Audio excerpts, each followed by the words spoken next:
What up, nerds? This is your boy Bob, host of the Straight Chilling Podcast, and what you're about to hear are the events that transpired last Saturday, May 18th, 2019 at 1900 hours inside the Justice Pub in Jacksonville, Florida. The Straight Chilling crew teamed up with a very talented botter, Ashley and Cesar from the Shortbox Podcast, Jacksonville's premier comic book and pop culture podcast, for a live show in which we discussed Creepshow in both comic book and movie form. Real quick, I just want to shout out everybody that put this thing together. Big thanks to the Justice Pub for letting us host the event there and being so accommodating. Big thanks to DJ Crumbs and Ryan from GAM for providing the dope video game setups. Everybody really dug those. And just a big thanks to the Shortbox for being such consummate professionals. I enjoy working with you guys. It was a great time, and I look forward to working with you more in the future. And most importantly, I just want to thank everybody that came out to the show and got creepy with us. Jacksonville's podcast and art community in general is so strong, and I love seeing people come together in the name of fun, fandom, and community, much like we did last Saturday. We wouldn't and couldn't do these live shows without you guys. So seriously, much love. Thanks. Also, we have some leftover posters and t-shirts from the live event. So if you guys want any of that, just get in touch with me and I'll make sure to get some out to you. And I think that's about all I got. All right, so without further ado, live from Jacksonville, it's Saturday night! Hello everyone, and welcome to Straight Chilling. Each week we watch and review a horror film for your entertainment. You can send all questions and comments to straightchillingpodcast@gmail.com. And don't forget to keep chilling.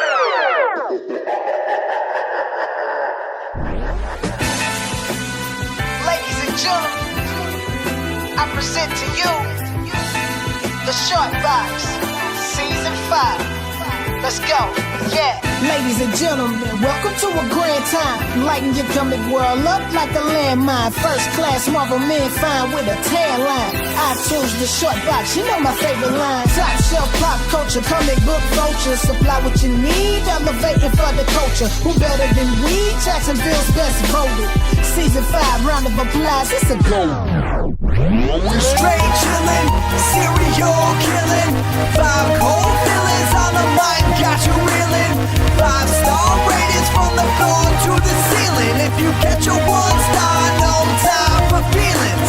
Got a demon DJ, all the 1s and 2s.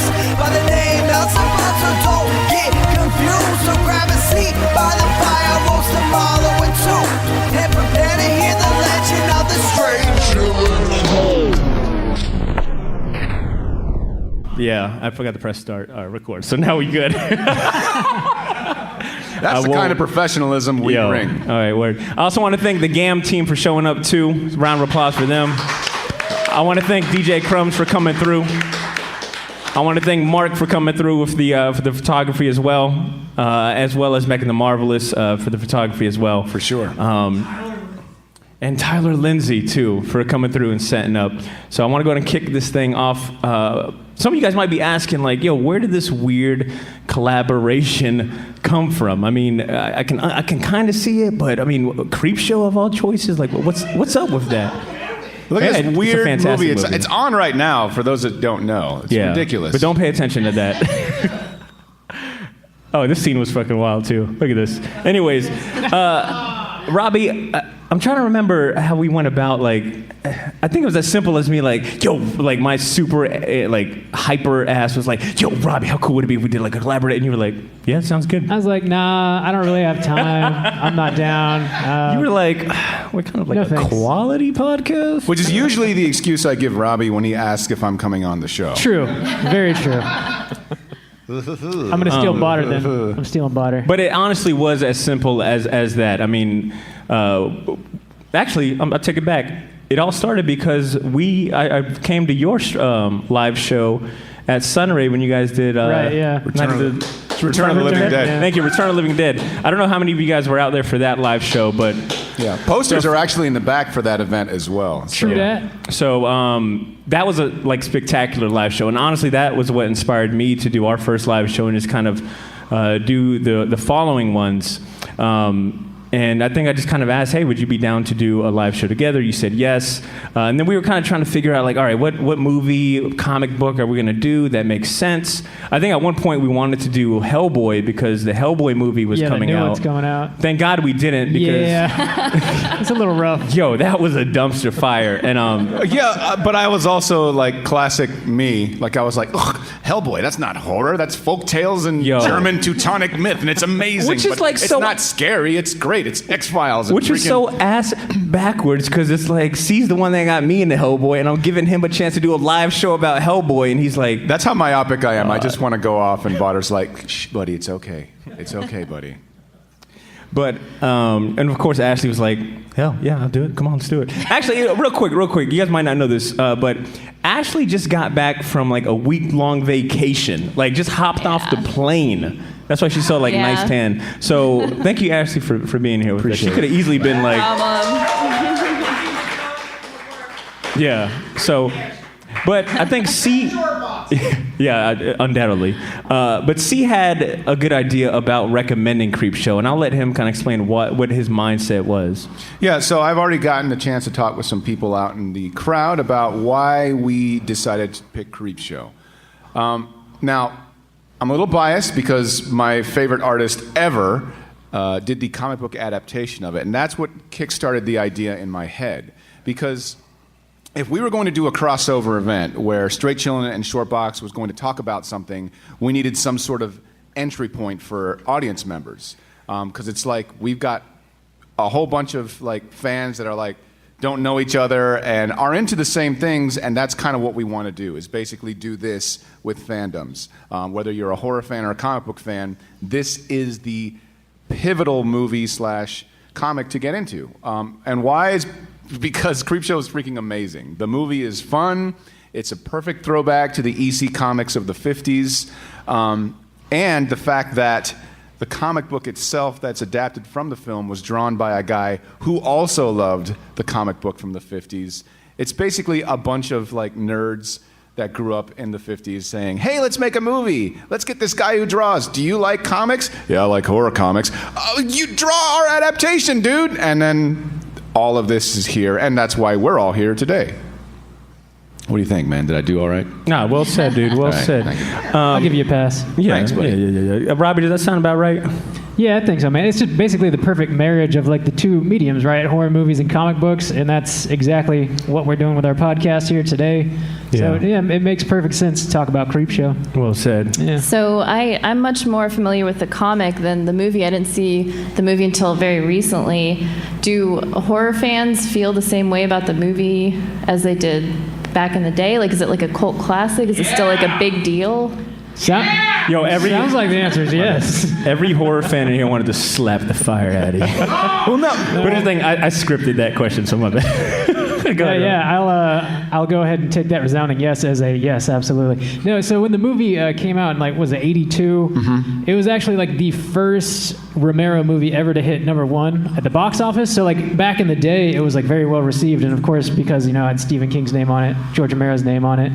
And it still holds up today for sure. I mean, just in the fact that we're all gathered in this room here to talk about it. Well, there were some well-respected actors attached to it for the time. That's very true. I mean, a young Ed Harris is in the movie, and also Hal Holbrook, the guy who's in the crate scene. Like, not many people know who he is now, but Homeboy was like a really well-respected like stage actor. He was in the Mark Twain remake. It predates Tales from the Crypt, which is interesting to think about, too. Yeah. Because, like, this movie came out as sort of like a love letter to all those anthology comics with things that are dripping and that have claws and teeth and whatnot. And then, based on the success of this movie, like, the guys that created, Lethal Weapon, Back to the Future, all those producers decided, we should probably make a TV show about this sort of stuff because people seem to like it. It's nostalgia, all the kids that read under their covers, like with the flashlight, and their parents are like, oh, we're going to church tomorrow, so yeah, I'm reading my horror comics, Mom. So yeah, and it's still popular today. Like the original, it holds up pretty well, and it also led to 2 sequels. The third one, which I've never seen, apparently it's awful and is Really just... Oh, you need this? No, just Is my that notes, my your- bad. Oh. This? Yeah, please. But the third one, apparently it's really just like a sequel in name itself and nothing else. And it's also led to a television show that's going to be coming out this fall on Shudder. Yeah, helmed by Greg Nicotero himself. So it's kind of a bummer that Romero's not with us anymore to actually see it come to fruition. R.I.P. Yeah. I was watching an interview with him today, actually, and he was talking about how much he wanted to go on to make more Creepshow movies and how you could be on like Creepshow 7, 8, and 9. You know, it's really just a bottomless pit of stuff you could pull from to make these movies. And I'm glad to see that they're doing it with a TV show finally, you know. So Damn. yeah. What about y'all, though? Like, so this comic book, I never read it before. I'm not much of a big comic book reader, so why don't y'all like educate me a little bit on like how this comic book holds up and like who is this Bernie Wrightson guy? What the hell is the deal with this Bernie Wrightson guy? Hey, real quick, I wanted to ask the audience who's seen the movie. By just like raise a hand, show of hands. Who's seen the movie? Okay, who's ever read the comic book? Okay, not okay. That's about a good bit. So. Actually, so we did a whole Bernie Wrightson spotlight episode. I think it was like episode 243. It was like just about Bernie Wrightson. And Ashley wasn't able to be there, so I'll let her kind of talk about why Bernie Wrightson is the man. He was a master of that craft. I got this book, I don't remember how long ago. I've had this comic for forever. And I didn't even read it. I would just look at the pictures. I had this thing for years, and I never even read it. I was just looking at the artwork because I would go into the comic shop. I would go into like Dragon's Tail, and I'd be like, "Hey, Dave, like, can you give me some Bernie Wrightson stuff, or order me some Bernie Wrightson stuff?" And it's just his details and his zombies and his especially the the death of Jordy Verrill. Yeah, that was the best. That was my favorite story by far because of the artwork. It was fantastic. And Bernie, he's just a legend, and he's just going to get more popular as time goes by. And to add to that, so there's actually like 3 credits in the comic book. Of course, Bernie Wrightson, legendary comic book artist, especially just a big player when it came to like the horror comic scene. Swamp Thing, creator of Swamp Thing, Batman as well. But the other names on here, I think on the front, I'm not sure, but it's Jack Kamen, and he was one of the original artists for EC Comics back in the 1950s. And I mean, this whole movie is a tribute to EC Comics and in that era. So Jack Kamen did the cover for the book, which I think was also the poster. He also did the artwork for the comic book in the movie as well. But I think Stephen King originally wanted to get another EC comic book artist, Graham Ingalls. He was like one of the like OG artists. He was famous for his work on the title, The Haunt of Fear. Yeah. But he didn't want to do that. Al Feldstein was on the list too. Yeah, but it was actually the head of EC Comics, William Gaines, who suggested, "Hey, well, let's get Jack Kamen. He'll do the artwork." So he ends up doing the artwork. So Jack Kamen is a name I wanted to emphasize, but also Bernie Wrightson's wife, Michelle Wrightson, gets credits in the comic books as well because she was a comic book artist herself. She was well known in the underground comic book scene, and even was like pivotal for the first all-female underground comic called "It Ain't Me, Babe." So she did a lot of like Bernie. She inked a lot of Bernie's artwork. So I mean, when you kind of look at it like that, it's. I mean, the comic itself is a really good adaptation of the movie, but also it just turned out to be this really good tribute to EC Comics. I mean, you had someone like Bernie Wrightson who was vastly influenced by it. You had an artist from EC Comics who, was well known on it. And then, of course, Michelle Wrightson. So, is everybody here familiar with like EC Comics stuff? Yeah, like Tales from the Crypt and whatnot. Cool. But Robbie, you guys have a way of kicking off your show that I always appreciate. Yeah. You want to go ahead and you want to give me the cue? Yeah, absolutely, man. We always got to kick it off with the back of the box. What's on the back of the box? Cesar, all right. Would you do us the honors? How do you want me to do it, man? Crypt Keeper. Yeah, got to be the Keeper? Crypt Keeper. Crypt Keeper. All right. This is a long one. I got a beer. Let me get my beer. Go ahead. Hello, kiddies. Master of the macabre Stephen King and director George A. Romero conjure up 5 shocking yarns, each a virtuoso exercise in ghouls and gags.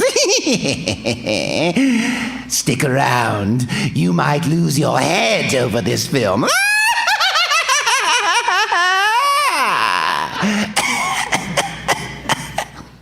That does not get old. Thank you. Thank you. Well, you know what, Robbie? We decided we got segments on the short box too, and we happen to have a special one for this one. It's called "What's on the Back of the Comic?" Yeah. I like that delay. Ashley. That's good. Hey, look, it's all I had. All right, we don't got.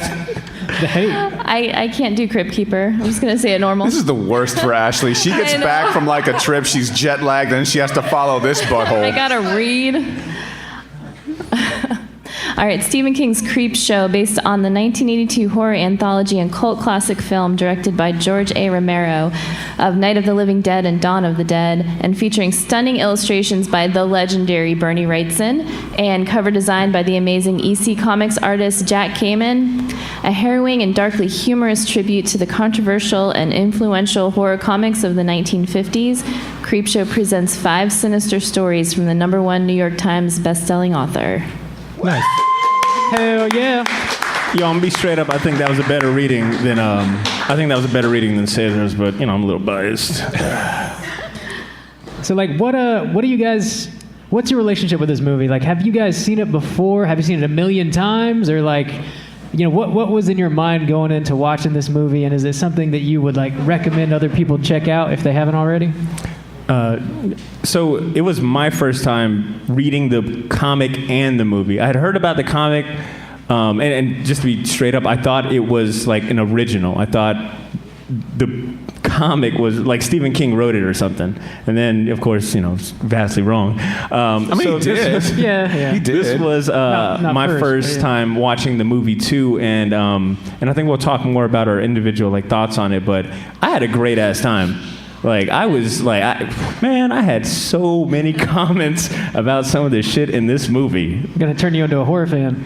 Yes, it really. I've been trying for years, Yo. guys. Years. Yeah, this was a good intro. Like, I really enjoyed it a lot. So much so that I was asking you guys about Creepshow 2, and I think both of you guys were like, "It's alright." Yo, I mean, it ain't bad. Yo, one step at a time. Yeah, the ref. That's the one. What about you, Favorite Ashley? story? Yeah, so I didn't see this until recently, but I was pretty familiar with the comic, and I couldn't believe, how closely it followed the comic. But yeah, I just saw it recently, and I'm a little upset I hadn't seen it before that. So what about you guys, Robbie and C? I mean, experience with the comic book. Was it your first time? Did you guys know it existed? I mean, what was the deal? Yeah, I was aware of its existence. I never had read it before, though, until we decided to do the show. So I bought it specifically to brush up on. And it's very similar, I don't have much to compare it to as far as like the art style, but when you open it up, the first thing that I noticed as someone who's like not super fluent with comic books is it's just got this like very classic old school look to it. Yeah. And I definitely appreciate that, especially knowing that they're pulling from the old EC comics and whatnot. It was it read very fluently. It's incredibly similar to the movie. It's almost like frame to frame, a rip of it. Yeah, it's pretty close, but I enjoyed it. So my first experience to Bernie Wrightson was the Creepshow comic when I was 11 years old. And wait, don't you guys call him Old Bish for a reason? Is that why? Yeah. We do. It's because he's so young and succulent. That's right. He's a supple young boy. Robbie, you ain't gotta lie. You ain't gotta lie to me. Like, I podcast with him too. Like, I get it. Oh, you're right. He's old. Yeah. Is this what it feels like, Botter, when all of us team up on you? Hey, look, I'm finally got some retribution. If Ed was here, I'd be straight shook. I'd be done. If Ed was here, he would. Oh, when my Ed God. and Cesar team up on me, I cry off the mic. All right, cool. Go ahead, C. Well, that was, like I said, the first experience I ever had with Bernie Wrightson was, I was like 11, 12. My buddy, like my best friend's mom, had an entire library for Stephen King. And as a fan, she had the comic book adaptation. So I was completely sheltered and very naive, and I had never seen anything like that before. It gave me nightmares. I was scared, but it also made a huge impression on me and destroyed my little mind at the molecular level to where now I'm like, any and everything Bernie writes and I must have. So if you have kids, maybe don't let them read this stuff when they're young, because they get jacked up in the head when they're older. But after that, like, Bernie would show up, and for some reason, psychologically in my head, I'd be like, I like this guy's artwork, and I don't know why. And it was that first initial psychological scarring that Creepshow gave me, which I will always be grateful for. I can only imagine if I had read this comic when I was Yo, this dude looks like he's 40, and he's supposed to be like a 26-year-old. Oh, dude, that is one of the oldest, what are they called, teacher assistants? He's like one of the oldest TAs I've ever seen. Like, yo, hurry up and graduate, all right? It's like Chris Farley and Tommy Boy, never leaving. But I can only imagine if I had read this book when I first started reading comics, the impression it would have had on me. It probably would have scared the shit out of me. Yeah. Only because I remember one of my first horror movies, or even close to it, whatever the genre is, was Idle Hands. And I remember being freaked. The movie's great. I love that Jessica Alba in it. Hold on. So, I love that Idle Hands is what Botter's like, guys. I know The Exorcist in the 70s was like bad, but have you seen Idle Hands? Yo, I just never was into horror movie, and we've mentioned this on the show plenty of times, but like my mom is the horror movie buff. Like because nothing's scarier than what she's seen in real life. Your mom is gangster. Yeah, like for her, it's like the scarier and more messed up, the better. And I just remember like I would run from one room to the other in the house because she'd have a scary movie on. And like, I think my dad kind of didn't help me either. He'd be like, hurry boy, run. Get out of here. Your mom's looking at you like, Botter, that's not scary. Not having a good education is scary. Yeah. Well, no, my mom would be like, pussy. But, ooh, shit. It's okay. Oh, Ryan. Robbie, one thing I like about the Straight Chillin' crew, and the reason why I listen is that you guys give really good background and insight into the horror movies that you guys pick. It's like very well thought out reason why you guys picked that movie. And I wanted to ask, like, do you have any interesting background or trivia or topics about this movie that might help not only the audience but maybe even enhance like what I already think about it? Yeah, I can probably shed a little bit of light on that. So George Romero, just before making this movie, he made a movie called Martin, which God, Martin you Lawrence? love Martin. I love I used to love Martin. Yeah, it's probably a different Martin. Yo, if Stephen King did a Martin Lawrence episode. Yo, if Stephen King did a Martin Lawrence episode, like imagine Stephen King doing the dance at the beginning of the Martin Lawrence show. It would be the best written Martin episode ever. It's Stephen! Gina!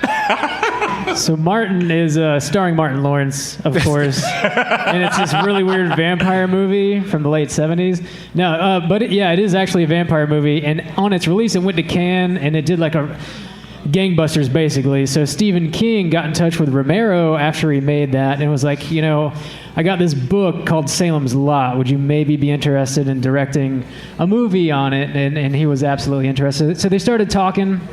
And that deal fell through. Salem's Lot ended up going to TV, and they made a mini-series out of it instead. And they still wanted to work together, though, so they were talking about some other things. And Romero actually had the idea of making an anthology series, but instead of just like multiple stories in one movie, he wanted each individual movie to be an installment in this anthology. And each movie was supposed to kind of follow the history of horror movies. So they're going to start like OG, like silent film, black and white, and then like kind of make one per decade or something. Oh, man. And Stephen King was like, no, we're not going to do that. Let's go ahead. We both read EC Comics in the 50s, so let's go ahead and make an anthology movie based on that style. How did cocaine make him better? Like, I'm sure Stephen King was like... Wait, tell me. I think That's not going to happen. I think the question is why would cocaine not make him better? I mean, he was prolific. Not everything was great, but I'm glad he was like, probably not a good idea, George. It's not going to work. But they decided to roll with that, and I think Romero had like a 3-picture deal, and that was the third one. So I mean, it was automatically funded, like no problem getting funding, especially when you've got Stephen King's name on it, Right. And King wrote the screenplay in like 60 days. Like they asked him, the producer asked him, was like, how long you need to write this? And he was like, 60 days exactly. And on the 60th day, like bam, right there on his desk, there's the screenplay. Like, that's a professional, son. Like calling your shots like Robbie, that. it felt like Robbie just dunked on me. He was like, that's a professional, son. Looking at you, Botter. You know what I mean? Tighten up. Ask you to pass me notes during a live podcast. How dare you? No, and then Tom Savini, they got him on board to do all the practical effects. So if you're unfamiliar with Tom Savini, Tom Savini. He's the king. I mean, what kind of a man goes and fights for our country in Vietnam and sees all kinds of crazy, horrific things, and then decides, I'm going to put all that in movies. A genius. Special effects genius. Yeah. Yes, that's right. I don't know if you have to, but it did happen. But he worked on like Friday the 13th, the first one, the fourth one, The Burning, Maniac. I think Day of the Dead. I think he jerked off once, and Greg Nicotero spawned from it. Yeah, absolutely. That's exactly how that happened. Sorry, everyone. Yeah, Nicotero is like Mr. Walking Dead. If you're unfamiliar with him, he's all over the place. He works constantly. Yeah. He started KMB Effects Group, like. Big guy. But Tom Savini did all the effects in this movie. It was just him and like one 17-year-old assistant. And they made all this crazy stuff you see in the movie, which is wildly impressive. And it's also like, it kind of gave him a chance to step out of his like splatter movie box when he created Fluffy, which is like the creature from the crate. He had never really made any sort of like animatronic stuff like that before. So he called up his buddy like Rob Boutine on the phone and was like, hey, I don't know how the fuck to do this. Can you walk me through it? And they had like a 2-hour conversation, and he straight up told him exactly how to make it happen. And I guess he took pretty good notes because Fluffy looks dope. Yeah, I mean, that's the beauty of like this community too, is that Tom Savini could just call up a guy like Rob Boutine, like, hey Rob Boutine, what are you doing right now? I'm trying to make The Thing. Yeah. What's up? And he's like, well, kind of need your help. Hold on, let me put this goo down. I gotta say that I was a little impressed that Potter was like, yo, let's talk about Stephen King a little bit, and I will talk about Stephen King forever. The things I can love do him. just to make Cesar impressed is like what? really It's not easy. even. It's the little things, man. It's like, you know what it is? It's because I'm old. And I'm like, oh, you like things from the 70s? Cool. Let me show you, pal. But a lot of people like look at Stephen King and they don't really think of comics when they think of him. They'll usually, and by his own admission, will think, oh, he's schlock, America's schlockmeister. But he is a huge comic book fan, and not just horror comic books. Stephen King loves Marvel comics, and his favorite character might be Batman. So he's no stranger to the comic book scene, to the point where, like, and here's another crossover for Bernie Wrightson. If any of you have read the Dark Tower series, the 5th book was illustrated by Bernie Wrightson. And there's numerous like Marvel Comics references in the book, like straight up Doombots show up in the book, and there's also some Harry Potter stuff too, which is kind of cool. So more awesome crossover. But yes, King is very much a comic book head. American Vampire is more or less the recent sort of thing. I think he co-wrote that with Scott Snyder, Volume 1. Scott Snyder, which you can even, not to say that American Vampire it's bad after Volume 1, but you can see that like the quality just slightly, like you could tell like Stephen King's influence. He gave him the inspiration, left, and he let him run with it. Yeah, and he did the Dark Tower adaptations too. True. The Stand, illustrated by Mike Perkins. I don't know if you guys have gotten a chance to see that. It's a Marvel joint. It's freaking amazing. Mike Perkins is a great artist too. Yeah, highly recommend, and a decent guy. He's usually on the con circuit, so. Yeah, Stephen King's that had one hell of a influence on comic books. For sure. It's really cool to see. You guys want to talk about the segments that kind of creep us out, or at least I guess creep me out? Yeah. So okay, wait. I gotta say that it's funny that, because I think Robbie and I are both pretty like desensitized to the point where we're just a Stygian hole inside where our heart should be. That's about right. Yeah. Yeah, it's about right. But this is still a good question to ask because this movie does have some kind of like of things in there. I kept texting like the whole time I was watching the movie, like, yo, what the hell just happened in this scene? He's like, if you think that's fucked up, wait till you what? wait, why do I sound like that? Because that's what you sound like. Is that your voice when I text you? Like for me, like when you read it out loud, hey, you sound like a weird you sound like a skinny Venom. Hey, what's up, butter? So Carnage? Yes. So when I was taking notes, this is a true botter. This is definitely embarrassing as shit, but love it. I did not know that these segments had like official names. So when I was taking notes, I wrote them in, and of course, like I just wrote really funny, like weird ass names for it. And then when we met to like show prep, and you guys were calling the segments by real names, I was like, oh shit, which one is that one? For example, Father's Day, I wrote Zombie Cake Dad. That's better. That's a better name.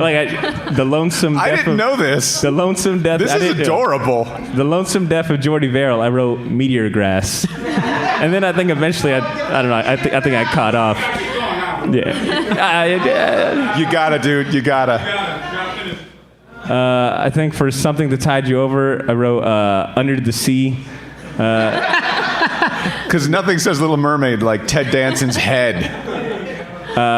For the crate, I wrote Under the Stair, Monster, Hateful Bitch, Wife. Perfect. And then for They're Creeping on You, you wrote Jacksonville. You wrote Florida Life. Yeah, Florida Life. Yep. Yeah, I honestly, for that segment, They're Creeping on You, I was like, well, what's the big deal? You ever I know, yeah. I was so like after living here for so long, I saw that last segment, and it's just like cockroaches. Yo, speaking of which, there she goes right there. Yo, that bitch. Yo, real quick, did anyone notice that she drove a whole car ride with drunk but with a glass of milk that she carried from home, I think, into like the school. She put some whiskey in it. She put. I don't come home from the bars. What kind of monster does that? Gross. I've never thought to myself, I'm wasted, just got home, I'm gonna go ahead and have me a glass of milk. Like, what? Well, Ed and I will bust on you a little more then, so to get you to the point where you're drinking whiskey and milk. Yeah. But I'm gonna start off by saying I think the one true segment that like really creeped me out was The Lonesome Death of Jordy Verrill. And it's only because both in the comic book and in the movie, just the ending. It's because you got a heart, man. He was just so like pleading to have his life, like just to take his life. What does he say in the movie? I think he even says it in the comic book. Verrill Luck is spelled B-A-D. Yeah. And then he's like, God, let me have good luck just this once. Like takes his own life because he becomes like this weird meteor grass monster. I think the scariest part of that segment was Stephen King's acting, actually. Yes. Yo, okay. Damn, that really goes to... Do you guys just want to run through like the segments like in order or movie order? Yeah, sure. So Father's Day would be first. Yeah. That one, I didn't like the movie. Didn't really. I don't know. I was like, okay. Yeah, I was like, okay. Get this man some cake, please. I think adapted in the comic book was a little more scary. So this one didn't creep me out. Ashley, what about you? That's why there's no brown people in this movie, because the segments would be like 2 seconds long. You're like, all right, dog, I got your cake, no problem. No, there ain't no brown people in this movie. You know why? Except the end. Yeah, that's true. Oh, well, yeah. And even he was like, ha. I think he knew he was the only brother in the whole movie, and he was like, I'm going to have some fun with this shit. Yeah. I just didn't care about any of those characters in the first show, so it was kind of like funnier than horror when they were dying. I will say, who played Bedelia? Oh, no. I got that list somewhere. But I thought that she's well respected too. I can't remember. She performed really well. There's a scene where like she's crying over her father's grave, and she's the reason he's dead. But he was very abusive to her, and like she's got this really heartfelt moment where she's like drunk and like just like, damn, Dad, why do you have to? That's the best part about this movie is that everybody brought their A game. As far as like their acting is concerned, even like Stephen King, God bless him, he tried. He didn't phone it in. He's just not good, but he didn't phone it in. Is it bad that I thought Stephen King's acting was like pretty decent? Like I thought his acting was like pretty good. Sweet summer child. Damn. But I guess it just goes to show like my taste in like movies. Hold on. I'm trying to find like. Bauder likes Sucker Punch a lot. All right. Damn, y'all ain't have to put me on blast like that. Yo, it's not that bad of a movie. All right, so anyway, I'll find her name later. So, all right, the next segment was the lonesome. All right, so we're still on the crate, but the lonesome death of Jordy Vale. Yeah. Did that creep anyone out? Like I said, for me, that ending was like crazy. Yeah. Yeah. Yo, and is the common theme in this movie? The common theme in this movie seems to be that like stern and really shitty fathers make like a ghostly appearance in mirrors. Like that was the second segment where a dad showed up in the mirror giving advice, and he was just like really like just a terrible dad. So I think that was the one that I was like, damn, this is a really somber ending. Guys, you got me reevaluating my like relationship with my father. I'm like, is that why I like horror so much? My dad was in the Navy. He was never there. Oh my God! All right, so there was a segment called, the next one after that is Something That Tied You Over. Did that creep any of you guys out? A little bit. Yeah, that one's the one that kind of got me. The as desensitized as I am, the modulation. Eyes always weird me out. I don't know why. Like Ted Danson and I can't remember her name. Is it Galen Ross? Was she the girl? I don't remember. I think so. When they're crawling back up from the dead after they're like seaweed all over them and they're all swollen and just I don't know. And their voices are all modulated. Like it still creeps me out to this day. Where I'm just like The very end, where Leslie Nielsen is kind of backed up against the door and he's like laughing hysterically because he's so afraid. Yeah, that's jacked up, man. Apparently he just had a fart machine on him and was hitting it, and that's why him and the whole crew was actually laughing. Well, there it goes. Yeah. I will say Leslie Nielsen probably was the creepiest. I take that. Leslie Nielsen was the creepiest thing in this movie. His acting and his character. Yeah. Oh man, I'm just like bro, you're evil, dude. Yo, like straight up evil, and like you're recording these home videos for like whatever you're doing later. I don't even want to start to think about it, but like, I mean, it just who jerks off to murder, man? Oh, and real quick, why Leslie the hell Nielsen. did Ted Danson? He looked like a knight in like shining corduroy armor. Like, whoa, okay. Before there's a lot of corduroy in this like, movie. Do you know what my favorite? Do you know what my favorite? Wait. We might say the same thing. I got to bring up Ed Harris's dancing. Ed Harris, Westworld's Ed Harris, disco dancing with his lips all out, like he's freaking John Travolta. Classic. So Classic. There's that scene where Leslie Nielsen in the opening is like trying to get him to open the door, and Ted Danson is like not wanting to open the door, and he says like something like, I could lift 300 pounds, man. You better watch out. And I was like, so? Well, you better open this goddamn door for Leslie Nielsen. But something about just like how he had everything mapped out. Like, get in the hole. He had like apparently 700 Dude had like feet of 700 cable. feet of extension cord that he brought out to his private beach. Yo, life before Wi-Fi and Bluetooth sucked. And like, damn, man. And he had enough time to crack jokes like, oh, there's a crab, Harry.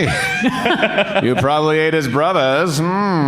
Yeah. So the next segment after that's playing right now is it still The Crate? Yeah. Kind of dark. Okay. So The Crate. Ashley, did this one creep you out at all?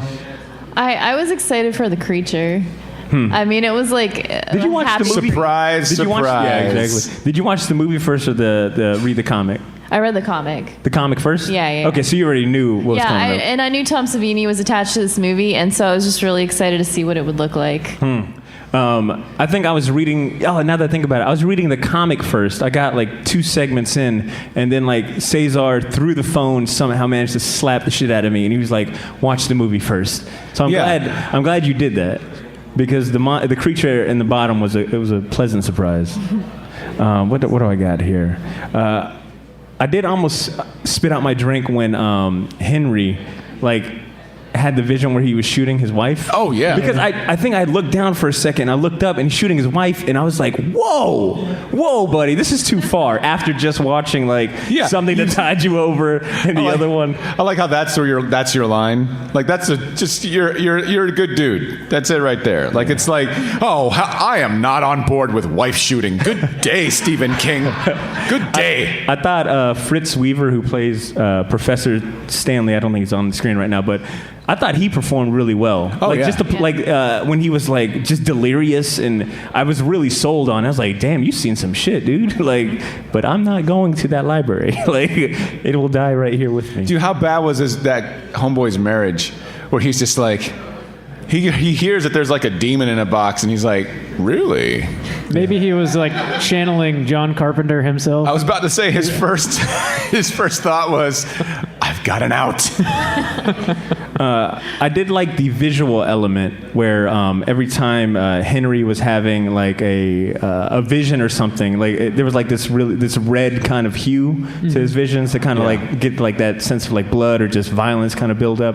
I thought that was cool. So I wanted to chime in real quick, and Robbie and I were talking about this. We're like, this movie, maybe on accident, but also kind of channels like Italian horror. Like if you guys have seen Suspiria, like the old one, it looks kind of comic-ish to look at, almost laughable. But those colors and the juxtaposed against the like weird imagery you're seeing is almost horrific, because it doesn't look like it's aesthetically pleasing. So you're like, there's that odd sort of weird psychological horror. Yeah, it's got those like primary colors, like the bright reds and blues going on. Yeah. Which is like very Dario Argento. Yep. It has that giallo look going on, but I guess it's just sort of the closest thing they could do to make this movie look like a comic book in the 80s. You know? It's like they were doing all they could do on a relatively low budget, I guess. But I think it works pretty well. I do too. Yeah. As much as I didn't like the character that Adrienne Barbeau, Wilma, I know. Hey, you should be used to it by now. Easy on him. Butter can't pronounce stuff. We're trying to get him into. Yeah, right. Yeah. But as much as I hated her character Wilma, I thought she acted her ass off. For sure. Damn, she's killing it. She's no stranger to horror either. I'm sure everybody here knows. Yep. The Fog. True that. And then the last segment in the movie is they're creeping on you, and it's all centered around Upton Pratt, who lived in West Side. Yeah. Well, no, he didn't live in West Side, because I caught that he said he pays. He was like, I paid $3,200 a month for the best, whatever, sky rise or high rise. And I was like, oh, damn, this is what took place in like 2019 Avondale? That's a nice little one bedroom in Avondale. Okay. But I did like that one a lot, because there wasn't anyone else in the movie with him, So he's a heavy hitter as far as actors are concerned, too. E.G. Marshall was a big name. Eege. Yeah, the Eege. You could watch his performance in 12 Angry Men, I think with Henry Fonda. It's outstanding. So let me ask the professionals, and Ashley, you could chime in too. As far as the roaches go, I mean, what did they represent to you guys? Because for me, I was thinking maybe they represented like the common people, the weak, his mistrust. Like, dang, dude, you broke that down. I know. I didn't even think about that till just now. I can't pronounce shit, but I guess I do. Okay. They represented absolute fucking terror for me. Oh, okay. Yeah. I'm not on board with that, man. This is like the scariest one out of the whole movie, for me personally, anyways. Oh, speaking of which, I think it's. Sorry to interrupt, Robbie. Yeah, I think the segment. No, never mind. Wait, is it? Okay, yeah. So the segment that we're talking about is coming up. They're creeping. There it is. There we go. Yeah. And like I said, Jack came and I believe did all of this artwork here. So I mean, it looks really good. Go ahead, Robbie. I'm sorry. But yeah, E.G. Marshall's character is just absolutely a piece of trash. He has no regard for humans, much the way he has no regard for these cockroaches. So yeah, there's definitely like some parallels going on with all that. They ran out of money before they shot this last little segment here. and they had to like go back to the bank and beg for some more to actually get this made. And they made like a closed set for this whole thing. Wow. There was like no roof, but it was like 4 walls to shoot in. Yeah. So whenever they like dumped the cockroaches out, they're worried they'd climb up and over the walls, because they scurry. That's what they do. Huh. So they had like 2 cockroach wranglers that were on the set. And their bright idea was like, well, we'll cover like the top of the walls with Vaseline, right? So they try and climb up it, they'll slide back down, it'll work like a charm. It didn't work at all. They still just ran all over the place. So they finished shooting and left and they were supposed to like exterminate them all. There's no way they got them all. There's like thousands, like tens of thousands of cockroaches in this damn thing. You would commit cockroach genocide after they just performed their ass off? It's pretty jacked serious? up. That is pretty jacked up. Cockroach Genocide is my new metal band. Need a drummer? Ashley, I do need a drummer. Deal. Ashley, what you think about this segment? I like I think it was super creepy because I've seen like cockroach infestations, and the end of it where he's kind of everything's moving, because in the comic I think the cockroaches just came out of his mouth. Yeah. And then in the movie I was like, oh, what are they doing? And they start like bursting out of his forehead and his chest. It was crazy. I think this was help me out. Was it in the comic or in the movie where towards the end, like he sees like his bed moving and he thinks it's in this one too. Okay, Yeah, it's in the movie. That was fucking freaky as shit. Yeah. Only because I was like, oh damn, 8-year-old me. My life. Flashback. Hashtag my life. Yeah. So I think we just went through the movie, but what I will say about this, after like watching it, I had a good time watching it. I think even I was hitting up C like, yo, this was a really fun watch. And like I felt bad sometimes, even though a lot of it was centered on like really shitty people getting what they deserved in the end. That's pretty much the name of the game as far as EC Comics were concerned. Like the trope that they use the most is the unfaithful wife or the unfaithful husband, and it's usually someone's getting their comeuppance, or the guy that got killed unjustly and now will come back as a drooling, dripping thing to get his revenge. It works so well that if it ain't broke, nobody fixed it. So, and when we were doing our prep and kind of talking about like just kind of research gathering and all that, and we were kind of all sharing like different trivia, different like fun facts and things. Between this movie and just kind of diving into the research part of it, it made me really appreciate like I was sort of like, I get it. I get why. There's there's such a strong fandom when it comes to like horror fandom or fans, like you guys, just from the horror fans I've met, you, Cesar, I mean even Ed, like you guys seem to know all of these movies off the top of your head. You guys can give interesting facts, and I think that's what I'm trying to get at is the lore aspect of horror is appealing to me because there's so much to know about it, not just watch the movie and you got an opinion, but it's like, yo, did you know this in the background? Did you know this character was also in this movie? Like it seems like a cool, tight-knit community. I mean, it's the same thing with comics, like when you like what you like, you try to figure out who's behind it, and then you follow that person. So whether it's a writer or an artist, you're going in that direction because you like the stuff they make. But I think the difference is with comic books, we become attached to the continuity really easily. So I feel like more comic fans are quick to anger or judgment. And every horror fan I've met, and I mean, I'm sure there's just exceptions, but you guys just seem to like accept like, nah, it was a crap movie, but damn, it was pretty good. It's never like they messed up. They made that character, a black or a woman. Damn it, it's like, or they messed up 10 years of continuity. They ruined everything. How could they make another Halloween? Yeah. So I mean, am I wrong? I mean, is there like, do horror fans get like quick to anger like that? I mean, are there certain components that make you guys upset? You hit on a couple things. There is like some sort of like bone in a horror fan's body where you do want to like watch almost everything, like as much as you possibly can, really. The old stuff, the new stuff, the good stuff, the bad stuff. Sometimes the bad stuff is like so hilarious that it becomes good.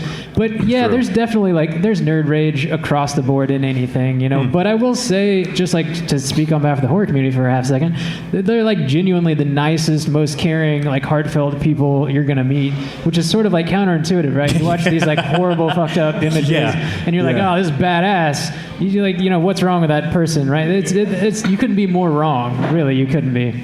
So much love to all. But of you. it almost seems like a badge of honor to I sat through that movie. It was crap, but it was like almost so bad it was good, you know? Because the entire genre started out as exploitation. So any horror movie in the business starts out as like, oh, it's we're exploiting something, whether it's nudity, violence, gore, extreme language, something like that. We're going to exploit it. Now, where horror hounds such as ourselves, where the love comes from is the idea that how can a director who knows going in that the studio that's giving him money is hoping to exploit something can make something artistic out of it, right? And with horror, it's really hard to do because the studio's like, we need more boobs. What's the matter? Why aren't there more boobs in this? Or this is too gory. We can't do this. I'm like, this is a horror movie. What do you want? Yeah. So it's almost like following a sport where like you've got your teams that you're like, all right, I'm attached to this guy because I like the movies he's making because he tends to do this, or he expresses his themes or message artistically, visually, writing like this. So like you look at Creepshow and on the surface, Joe Q moviegoer will watch this and maybe they'll laugh, but they'll also be like, this is kind of a corny movie. But like a horror fan will look at it and be like, that's the point. Like this is exactly what they're going for. It's a parody of exploiting the exploitation, which is amazing. I'll say one last thing about what this movie kind of did for me too, and reading the comic book too, is it made me appreciate like what EC Comics was doing back in the day before the Comics Code shut it down. I don't know if for anyone not familiar with EC Comics was it a line of comics or? Oh, dude, EC Comics took so many bullets. I wasn't sure if it was an imprint or a line. So many bullets. But it was a line of comics that was basically like a line of horror comics that just pushed the envelope as far as gore, horror, all of those elements. And then the Comics Code came in because of so many parents not even parents, but the media blaming these comic books for, juvenile delinquency and just... Some psychologist had convinced the government that basically Dr. Frederick Wortham convinced the government that gang violence and drugs all of it was all a result. Imagine this. All a result of comic books. There's people getting killed in gangs, and it's like, you know what it is? It's that Superman character, Like, what? By the way, Batman's a homosexual. Not only convinced, but even wrote a big ass dissertation on it. I don't know if it was a book, but it was like a wrote a book, Seduction of the Innocent. And unfortunately, EC Comics took the hit. I mean, they, for the most part, shut down. And then, of course, that's what we had for the longest time, that badge on most comic books that was, approved by the Comics Code. Thankfully, we don't have that anymore. But reading this or watching the movie, reading the comics, made me want to go back and revisit all of those. Like, damn, these guys were willing to, they were doing this before, I don't know what the horror movie scene was back then around that time, but like, damn, man, this is rough. Take some balls. It was very edgy. So. Yeah, so I'm curious now that everybody up here has read the comic and watched the movie, and I know we all saw them in different orders and stuff. Do you guys want to talk about what you liked more in the comics or what you liked more in the movie, or kind of compare the two? Robbie, what about you, man? I mean, you said this was your first time reading the comic. You've probably seen the movie a couple of times. I mean, overall review of the comic book. Yeah, I thought the comic was great, man. The one thing I will say the comic I think did a lot better than the movie was the second installment, The Lonesome Death of Jordy Verrill, just because you get to usurp the acting of Stephen King. And I don't know, that green color just seems to pop off the page in a way that it's just more effective. And I don't know, man, the cheese ball aspect of this movie I really appreciate, but Stephen King just went to 11 with it. If he reined it back in just a little bit, I think it would have landed for me personally better. But I think the comic book kind of captured that. Let me ask this on the show. What have you rated the movie, or what did you guys rate it overall? We overall was a 3.8 out of 5, so pretty favorable. Okay. Yeah. I thought you were going to say 10. I was like, damn, I like this movie. Gave it 1 million. Yeah. What about you, C? I mean, you've read both the comic and the movie. I mean, I love the movie. However, the comic traumatized me when I was a little boy before I saw the movie. So without that comic, I wouldn't have my love for Bernie Wrightson. What about you, Ashley? I know this is like everything you've ever wanted in a movie and a comic book. Yeah, I definitely agree with Robbie so the Jordy Verrill story was my absolute favorite in the comic. And when I was younger, I thought it was like the origin of Swamp Thing because I didn't know any better. And it looked the same. I was like, oh, cool. I have like the number one Swamp Thing. That's awesome.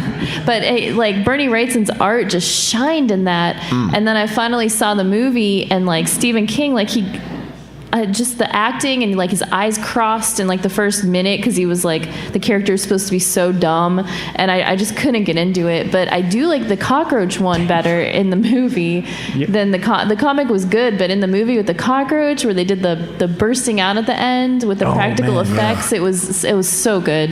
Yeah. Damn, I'm gonna not mention that I was gonna champion Stephen King's acting as Jordy Verrill. Shit.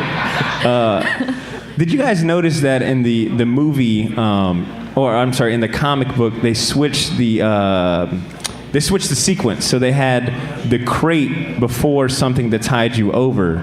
Because I think, in the movie, it's Father's Day, Lonesome Death of Jordy Verrill, something that tied you over, the crate, and then they're creeping on you. So in the comic book, they swapped it out. I will say, I think I like the creep a little more better in the comic books because he's just like so kind of like snide with it. Yeah, sure. And every single segment that you go through in the comic book, he's got like a quick little one-panel liner, and sometimes they're even like thematic too. I think in They're Creeping You Out, he's like dressed as like a bug exterminator, and he's got his little like quip or whatnot. So the comic book just slightly a little more because of Bernie Wrightson, but. Damn, man, the movie really made me want to watch more horror movies, especially if I can get more into. I love anthology, anthology comics. So if I can get more of stuff like this, join us. Never. Yeah, there's a lot out there, man. There's plenty of anthologies. Although for those that just kind of walked in that don't know who we are, we directed Creepshow. We wrote the comic and drew it. Yeah, that's wild. All right, don't you guys normally do a little Rotten Tomatoes segment for the Straight Chillin' crew? We do. For sure. We do. So for those of you that are familiar with the Straight Chillin' podcast, you know that Toot. Me too. Bob, what do we do? Yeah, we play a little game towards the end of our show. So we like to go around the table and just take a guess at what the Rotten Tomatoes score is for the movie that we review each episode. So we're gonna invite a couple people up on the stage to play our little game, and we'll be giving away some fun stuff. So yeah, come on down. So wait, the rule is what? They got to guess. Yeah. So we start out usually with the critic score and then the audience score, right? Yes. Or is it reversed? Usually critics and then audience. Yeah. Yeah. Anybody else want to come up? Who else wants to come up? Don't be shy. All right. There we go. Okay. All right. Shaggy? Round of applause for Malcolm Tom. All right. And only Malcolm. No, Yeah. I'm sorry. We got trivia. I got a trivia segment after this. Yeah, we also have trivia, guys, so this won't be the last time you guys get the chance to speak your piece. All right, so Rotten Tomatoes score. What do you think this movie, Creepshow, got? Tom? Go with the old straight chillin' stash. 69. The 69. You guys are Okay. nasty. Is that like the go-to like rating for you guys? It's like when Robbie is turning red. You nasty man. Like what? I didn't It's come up with polite, it. guys. It's reflecting off this red tablecloth here. No, I'm fucking with you. We would have done way worse than that on our show. Yeah. When in doubt, go with 69. All right. Malcolm? Oh, he's Price is Right. Oh, shit. All right. Drum roll, please. Actual retail value is, drum roll, 71. Oh, shit. Tell him what he won. See the poster? Yeah, poster. All right. Malcolm, you get a poster. You get a poster, and only you gets a poster, and only you gets a poster. No, I got your poster, man. All right, well, check it out. The Shortbox crew is also generous, too. So we've got a little trivia contest as well. I'm going to ask for 2 contestants. It's pretty easy trivia, I think, right? It gets a little harder towards the end. Yeah, it's a mixed bag. Yeah. But the winner of this trivia contest gets a DVD copy or a Blu-ray copy of Creepshow 2. So is there any... Because we're bougie. Are there 2 contestants that would like to come up and compete for trivia? I see my man right here in the purple. Ooh, Crumbs, you want to come on? All right, come on, Crumbs. All right, word. Come on up. Give her a round of applause for that, folks. Yeah, right there. It's fine. All right, word. Let me... All right. Whoa, what's going on? Yeah, Ashley, your favorite part? There it is. Oh, damn. Yeah. Duvo.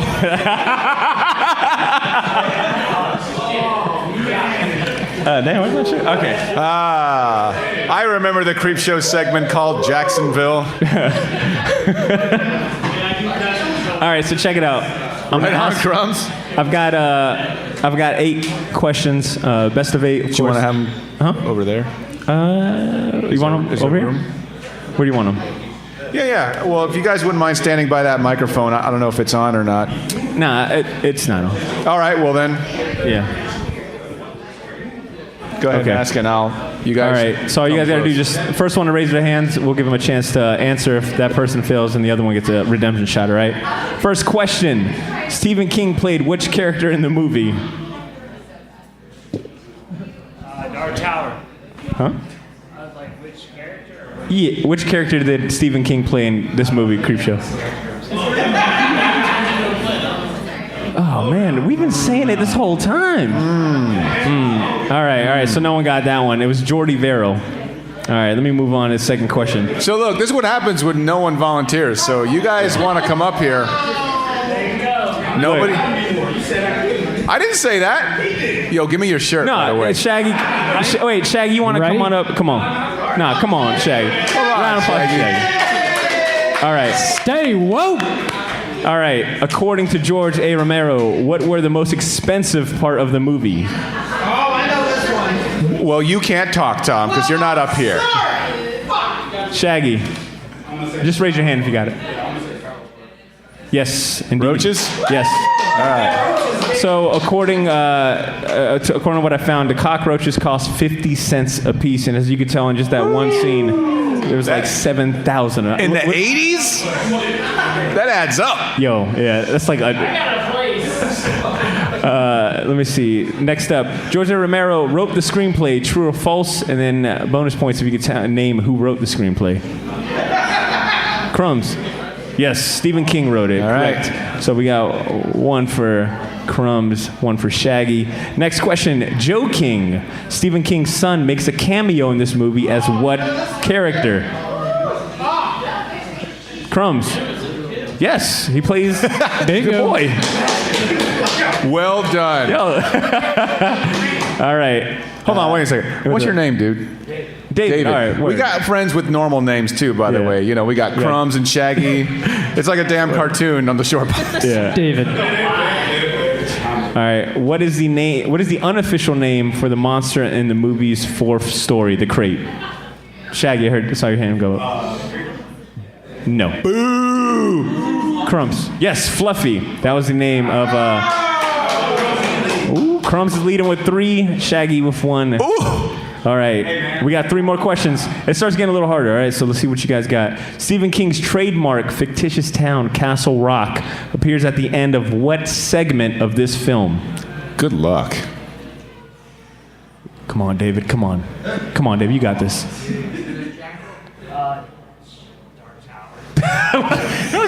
that was your answer the second time in a row. Stephen King's trademark fictitious town, Castle Rock, appears at the end of what segment of this film? Shaggy. I want to say segment 2. Which is? There you go. I'll take it. Shaggy Black. Fine. Bro, you can't just be giving out numbers. I said segment 2. 2 more. If you guys get this, I'll be impressed. What's the name of the skeleton at the window in the beginning of the film? He was nicknamed by Tom Savini.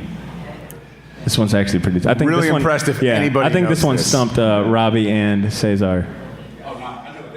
Yeah.